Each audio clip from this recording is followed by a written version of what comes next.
Hello students, कैसे हैं आप? ओके, आज का हमारा टॉपिक है चैप्टर 6 या यूनिट 6 कहते हैं, थेरेपेटिक अप्रोचेस। ये हमारा 6 चैप्टर है। आपने 5th चैप्टर में पढ़ा था कि कौन कौन से साइकोलॉजिकल डिसऑर्डर्स होते हैं, और ये जो 6 चैप्टर है साइकोथेरेपिट, इसमें थेरेपेटिक अप्रोचेस में हम ये बात देखेंगे कि कौन कौन सी ऐसी अप्रोचेस हैं जिनसे हम उन साइकोलॉजिकल डिसऑर्डर्स को ठीक कर सकते हैं। ओके, तो इसके इंट्रोडक्शन के बारे में हम जानते हैं कि ये थेरेपेटिक अप्रोचेस होती क्या हैं।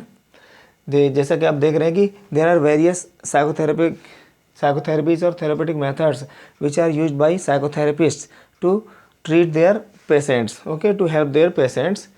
इसमें होता क्या है, there is a inter relationship between psychotherapist and the patient और क्लाइंट। हम इसको पेशेंट को क्लाइंट भी कह सकते हैं। ओके, देन तो इसमें एक रिलेशनशिप होता है दोनों के बीच में, एक तो पेशेंट के बीच में और एक जो साइकोथेरेपिस्ट है जो उसे ठीक कर रहा है उसके बीच में। तो नेक्स्ट पॉइंट है, some are focus on acquiring self understanding. कुछ इसमें जो अप्रोचेस होती हैं वो पेशेंट को हेल्प करती हैं कि वो सेल्फ अंडरस्टैंडिंग एक्वायर कर सके, गेन कर सके। ठीक है, देन कुछ होती है कि some are more action oriented. कुछ में बहुत सारा काम किया जाता है दोनों के द्वारा, पेशेंट के द्वारा भी और जो हमारा थेरेपिस्ट है उसके द्वारा। Then all approaches focus on basic problems of the patient. चाहे हम कोई सी भी अप्रोच इस्तेमाल करें पेशेंट को ठीक करने के लिए, उनका बेसिक जो फोकस रहता है वो होता है पेशेंट की प्रॉब्लम को ठीक करना, जो बेसिक प्रॉब्लम है जिससे वो ज़्यादा परेशान है। ओके, देन इसमें आता है point, effectiveness of any approach, ठीक है, is based on many factors.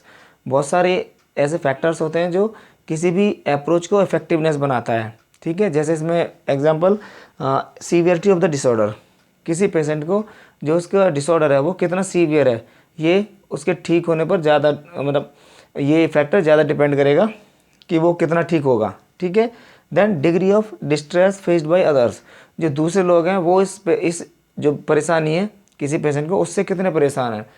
ठीक है, then third is availability of time. Time कितना है पेशेंट के पास और उसके जो रिलेटिव्स हैं उनके पास, कि वो किसी थेरेपिस्ट के पास उस पेशेंट को लेके जाएं।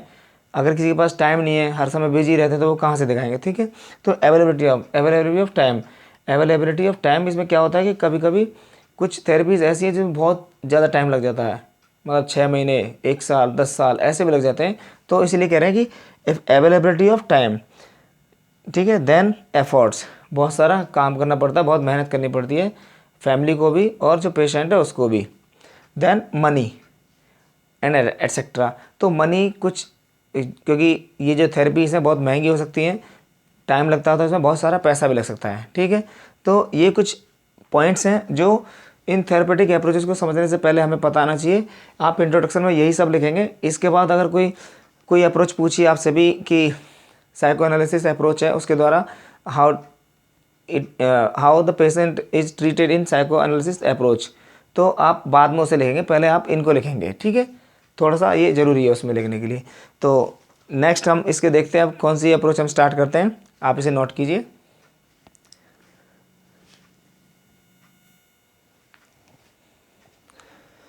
ओके, इसके बाद आता है नेचर थेरेपेटिक अप्रोचेस का नेचर क्या होता है। आपको क्वेश्चन में पूछा जा सकता है कि what are the nature of psychotherapies and they can also ask any psychotherapeutic approach. ठीक है, तो आप नेचर में आप ये लिखेंगे। नेचर में क्या होता है, psychotherapy is a voluntary relationship between, मैंने आपको अभी बताया था किस किस के बीच में रिलेशनशिप होता है, एक तो थेरेपिस्ट के बीच में और एक पेशेंट के बीच में। ठीक है, तो ये एक वॉलेंट्री रिलेशनशिप होता है, अपनी मर्जी से वो एक दूसरे के पास आते हैं। पेशेंट जो होता है वो डॉक्टर के पास आता है, मीन्स थेरेपिस्ट के पास आता है कि क्योंकि उसे अपनी परेशानी है जो ठीक करानी है, और तब उनमें रिलेशनशिप होता है। ठीक है, क्या क्या होता है ये, the purpose of relationship is to help the client. तो जो इनके बीच रिलेशनशिप होता है उसका पर्पज़ होता है कि क्लाइंट की हेल्प करना। क्या हेल्प करना, building of trust is essential in this relationship. जो ये रिलेशनशिप होता है इसमें बिल्डिंग ऑफ ट्रस्ट ये बहुत ज़रूरी होता है कि जो पेशेंट है उसको इतना विश्वास हो जाए कि वो जो थेरेपिस्ट है उसको अपनी सारी बातें खुलकर बता सके। अगर ये ट्रस्ट उनके बीच में नहीं बिल्ड होगा तो जो पेशेंट है वो अपनी सारी बातें खुलकर नहीं बताएगा। इससे फिर जो थेरेपिस्ट है वो भी नहीं समझ पाएगा और फिर उसका जो इलाज है वो सही से नहीं हो पाएगा। तो ट्रस्ट इज़ वेरी नेसेसरी, ठीक है। Then its aim is to change the maladaptive behaviour of the patient. इस रिलेशनशिप का या इस थेरेपी का मेन मकसद होता है जो मेल अडेप्टिव बिहेवियर है पेशेंट का उसको ठीक करना, ठीक है, उसको हेल्प करना, चेंज करना। Then decreasing the self distress and helping client to adopt better his और हर एनवायरनमेंट, ठीक है। तो इसका मकसद होता है कि इसको जो डिस्ट्रेस है उसको कम करना, लेस करना, एंड हेल्पिंग क्लाइंट, जो क्लाइंट है उसका हेल्प करना कि वो अपने एनवायरनमेंट है उसको सही तरह उसमें एडॉप्ट कर सके जिस भी एनवायरनमेंट में है, okay. Then social adjustment also requires. कभी कभी जो थेरेपीज होती हैं इनमें हमें सोशल एडजस्टमेंट की भी, उसमें चेंजेस की भी रिक्वायरमेंट होती है कि जो पेशेंट जहाँ रह रहा है अभी, अगर उसके एनवायरनमेंट में या जिस सोसाइटी में रह रहा है, जिस समाज में वो रह रहा है, वहाँ पर ही उसे कोई दिक्कत है तो कभी कभी हमें वो वहाँ से शिफ्ट भी करना पड़ता है पेशेंट, ठीक है। Then major changes also made in an individuals personal environment. तो कुछ मेजर चेंजेस होते हैं जो हमें उसके पर्सनल एनवायरनमेंट में करने पड़ते हैं, ठीक है। तो ये हुआ इसका नेचर। इसमें कुछ पॉइंट्स और हैं, आप इसको नोट कीजिए, फिर मैं वो लिखता हूँ।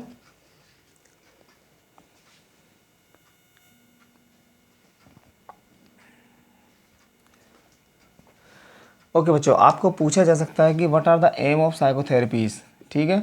एम क्या होते हैं, इसके उद्देश्य क्या होते हैं, लक्ष्य क्या होता है इसका, जो साइकोथेरेपीज होती हैं। तो आप उनको इन पॉइंट्स के माध्यम से समझ सकते हैं, जैसे reinforcing clients resolve for betterment, ठीक है। क्लाइंट को रिजॉल्व करना फॉर बेटरमेंट के लिए कि वो अपना उसका अच्छा हो सके। Then lessening emotional pressure. जो पेशेंट है, जो क्लाइंट है, उसके ऊपर बहुत सारा इमोशनल प्रेशर होता है, तो उस इमोशनल प्रेशर को कम करना, ठीक है। इसका सेकंड जो एम होता है ये होता है। थर्ड होता है unfolding the potential for positive growth. जो पेशेंट के अंदर पोटेंशियलिटी है, जो उसके अंदर जो क्षमता है, उसको जागरूक करना है, उसको बढ़ाना कि वो पॉजिटिव ग्रोथ की तरफ बढ़ सके, ठीक है। क्योंकि इसमें नेगेटिविटी ज़्यादा आ जाती है पेशेंट के अंदर, तो हम क्या करते हैं एज ए साइकोथेरेपिस्ट, जो पेशेंट है उसको पॉजिटिव ग्रोथ की तरफ बढ़ाते हैं, उसके पोटेंशियल को जगा कर, इम्प्रूव करके। मॉडिफाइंग हैबिट्स, इसमें ये बहुत, अब जो सारे पॉइंट्स है बहुत ही इंपॉर्टेंट हैं। मॉडिफाइंग हैबिट्स, जो पेशेंट होता है, जो क्लाइंट होता है, उसकी हैबिट्स जो होती हैं मेल एडेप्टिव होती हैं, जिसकी वजह से उसका जो इमोशनल पैटर्न है और ये सारी चीज़ें इफेक्टेड होती हैं। तो हम क्या करते हैं, उनकी हैबिट्स हैं उनको मॉडिफाई करते हैं इसमें। Then changing thinking process, person है जो पेशेंट है उसकी जो थिंकिंग प्रोसेस है हम उसको चेंज करते हैं, ठीक है। Then increase self awareness, we will also help to patient to change their और इंक्रीज सेल्फ अवेयरनेस। पेशेंट को हम उसे बताते हैं कि उसके अंदर उसके क्या सेल्फ अवेयरनेस है, अवेयर, उसको अपने सेल्फ से अवेयर कराते हैं कि उसके अंदर जो है पोटेंशियल या जो उसके अंदर पावर है वो अन्य क्या कहते हैं, जो मतलब जो अन्य नॉर्मल पर्सन है उन्हीं की तरह है और उनसे अच्छा वो हो सकता है। Then improving interpersonal relations and communication, ठीक है। हम इसमें जो इंटरपर्सनल रिलेशंस है दूसरे लोगों के साथ और कम्युनिकेशन है उसको बढ़ाते हैं उस पेशेंट के अंदर। Then facilitating decision making, we also facilitate the patient to make decisions, okay, in positive way. Then relating one's social environment in a more creative and self aware manners. जो patient है उसको जो environment है उसको उस environment के अंदर more creative बनाने की कोशिश करते हैं कि वो पर्सन अपने आप अपनी जो प्रॉब्लम्स हैं उनसे वो बाहर निकल सके, ठीक है। तो ये हमारे पॉइंट्स हैं जो एम्स है, मीन्स साइकोथेरेपी के एम। इन एम्स को आप सही से ध्यान से पढ़ लें। 10 है आपकी बुक में, मैंने 9 लिखे हैं, ये 9 एनफ है क्योंकि जो एक और नेक्स्ट जो इसमें 10th है वो आता है becoming aware of one's choice in life. तो ये भी हम डिसीजन मेकिंग के अंदर ही आ जाता है कि उसकी जो चॉइस क्या है उसको बनाना कि वो डिसीजन ले सके उस चीज़ के बारे में, ठीक है। तो आप इन 9 पॉइंट्स को भी लिखेंगे तो ये बिल्कुल पूरा है। ये डिसीजन मेकिंग हो गया, एम हो गया ऑफ साइकोथेरेपी। इसके बाद हम क्या करते हैं, थेरेपेटिक रिलेशनशिप क्या होता है, ये एक अलग से क्वेश्चन आ सकता है, व्हाट इज़ थेरेपेटिक रिलेशनशिप। तो इसमें 2 या 3 मार्क्स का आ सकता है आपके पास एग्ज़ाम में, आप इसे नोट कीजिए। इसको हम नेक्स्ट वीडियो में करेंगे, क्योंकि अगर हम इसको अभी साइकोथेरेपिक जो थेरेपेटिक रिलेशनशिप्स हैं, अगर इसको हम कर देंगे अभी तो जो वीडियो है बहुत लेंदी हो जाएगा। आप इसी को करें, नेक्स्ट वीडियो में हम थेरेपेटिक रिलेशंस को डिफ़ाइन करेंगे। तो बेटे अगर आपको ये लगता है कि मैं थोड़ा स्पीड में बोल रहा हूँ तो आप इसकी स्पीड है जो उसे कम कर सकते हैं, या आपको लगता है कि मैं बहुत धीरे बोल रहा हूँ तो जल्दी से देखने के लिए आप इसकी स्पीड ज़्यादा कर सकते हैं। तो ज़्यादा से ज़्यादा बच्चों को इसका फ़ायदा हो, आप इसे लाइक करें और अपने फ्रेंड्स को भी इसके फॉरवर्ड करें या शेयर करें, और ज़्यादा से ज़्यादा इसे सब्सक्राइब भी करें, ताकि जो मैं वीडियो बनाता हूँ वो सबसे पहले आपको मिल सके। ठीक है, मैं ऐसे ही वीडियो बनाता रहूँगा चैप्टर वाइज। और अगर आपको कुछ अदर किसी जो पॉइंट्स आपको समझ में नहीं आते हैं किसी भी चैप्टर में, आप मुझे लिख सकते हैं, मैं उसके ऊपर आपको वीडियो बनाकर भेज दूँगा। ठीक है, तो आज के लिए इतना ही। नेक्स्ट वीडियो के लिए तब तक हम फिर मिलते हैं, तब तक थैंक यू।